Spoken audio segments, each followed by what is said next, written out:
Two gases A and B are filled at the same pressure in separate cylinders with movable piston of radius Ra and Rb respectively.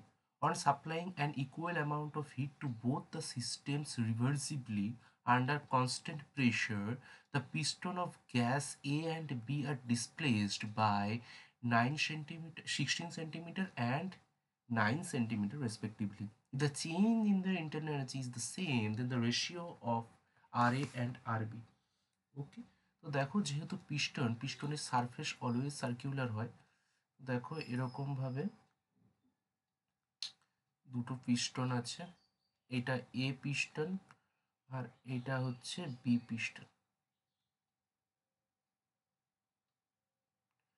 ওকে, এই দুজনের ratio রেডিয়াসটা আমাদের দেওয়া আছে, আর এ একটা আর B একটা, বোঝা গেল? তো আমাদের যেটা করতে হবে সেটা হচ্ছে আর A by R B ratio বের করতে হবে। এই দুটোতে সেম অ্যামাউন্টের হিট আমাদের সাপ্লাই করেছে, এটা হচ্ছে কিউ অ্যামাউন্ট, এইটাতেও কিউ অ্যামাউন্টের হিট সাপ্লাইড। ওকে, তাহলে বলো তো এই যে পিস্টনটা নিয়েছি, এই পিস্টনটার এরিয়া কত হবে? পাই আর এ স্কোয়ার, আর এটার এরিয়া হবে পাই আর বি স্কোয়ার। এবার দেখো এই হিটটা দেওয়ার জন্য পিস্টন দুটো কি হয়েছে? ডিসপ্লেসড হয়েছে এবং ধরে নাও এইরকম একটা হাইটেও শিফট করে গেল উপরে উঠে। ওকে, প্রথমটার ক্ষেত্রে এই হাইটটা হচ্ছে 16 সেন্টিমিটার, সেকেন্ডটার ক্ষেত্রে এই হাইটটা হচ্ছে 9 সেন্টিমিটার। ওকে, তো দেখো খুব ভালোভাবে বুঝতে পারছো যে এই পোর্শনটা এটা একটা সিলিন্ডার জেনারেট করলো, তাই না? তো সিলিন্ডারের ক্ষেত্রে তার ভলিউম পেয়ে যাব। ওকে, তাহলে এই পোর্শনটার ভলিউম কত হয়েছে? এই পোর্শনটার ভলিউম হয়েছে V A equals to pi R A square,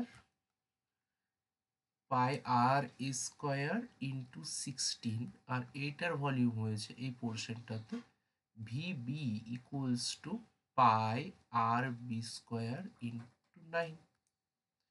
ওকে, তাহলে দেখো আমরা from first law of thermodynamics থেকে লিখতে পারি যে ডেল্টা কিউ ইকুয়ালস টু তোমার delta U plus P delta V.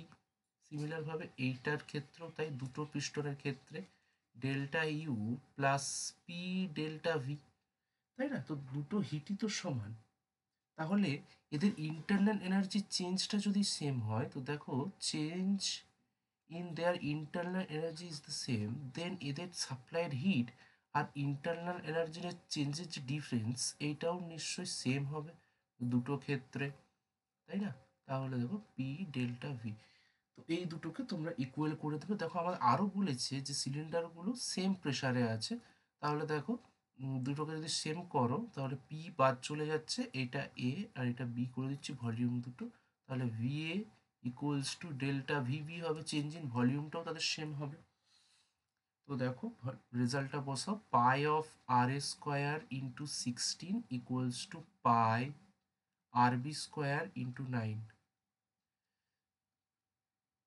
R A by R B equals to 9/16 equals to 3/4। Okay, তাহলে এক্ষেত্রে আমাদের কারেক্ট চয়েস হবে অপশন